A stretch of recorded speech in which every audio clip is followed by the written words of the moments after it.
Dear friends, monotheistic religions, including our own, have a major problem. Deeply coded in them is this disdain for nature, for environment. And it goes back for centuries and even millennia. I can give you an example from the 1st century of Common Era. It is from the book Contra Apionem, Against Apion, by Josephus, or as it is called in English, Josephus Flavius. His defense of Judaism. And it goes something like this in my paraphrases. An Hellenistic army was on a march and was stopped by an augur. He was observing a bird. As long as the bird stayed, the army was to stay. If the bird flew forward, army could march on. If the bird flew back, the army would need to retreat.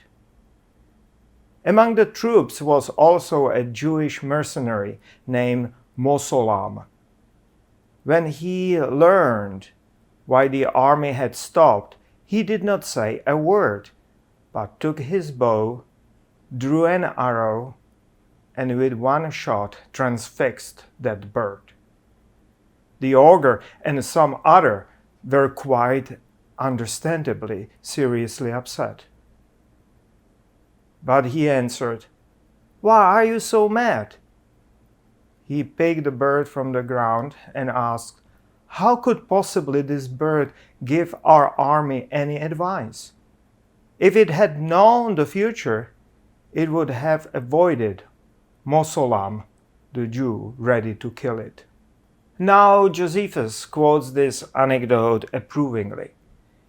It showcased brave but also the anti-superstitious nature of his Jewish faith. But encoded are some sinister aspects. For instance, this kind of an Hellenistic or any kind of militarism, those mercenaries, weapons, argument by killing. Next, paying attention to nature and its behavior is rejected with a demagogic violence, as if that was an argument. And subjectivity of animals is here ridiculed, and they are turned just into mere objects. When this was written by Josephus, Christianity was just being born. New Testament was being written at the very same time. But Christianity inherited this attitude towards nature. And in due time of few centuries, Islam followed suit. I claim that this attitude is responsible for the environmental predicament in which we find ourselves. Transcendent deity detached from the world, religion preoccupied with humans, and turning all other creatures, the entire nature, into just a set of objects. Thankfully, our faith tradition, our religion, is broader than that.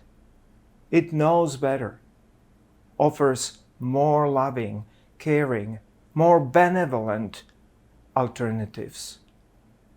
In August and September, we will pursue what I call the Avian theology, theology of birds.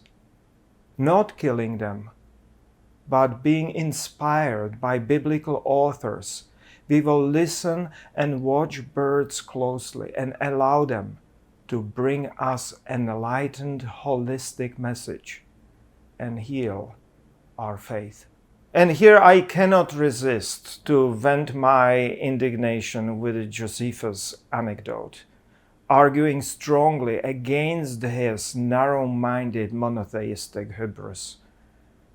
Killing of all the roosters will not disprove their extraordinary ability to perceive minuscule changes in brightness of the sky, far beyond our human ability to welcome the first photons of dawn, or to perceive rain clouds approaching long before they appear over the horizon.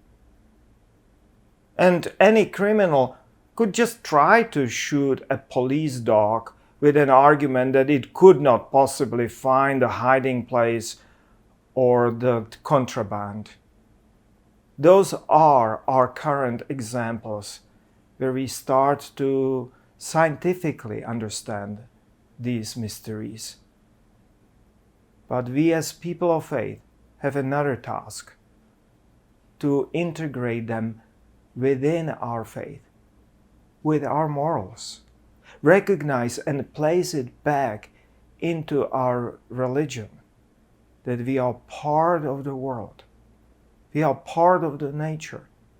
We cannot just nilly-willy kill nature without consequences. So, dear friends, join us this Sunday. We will start listening and watching the birds. This time, ibis and rooster.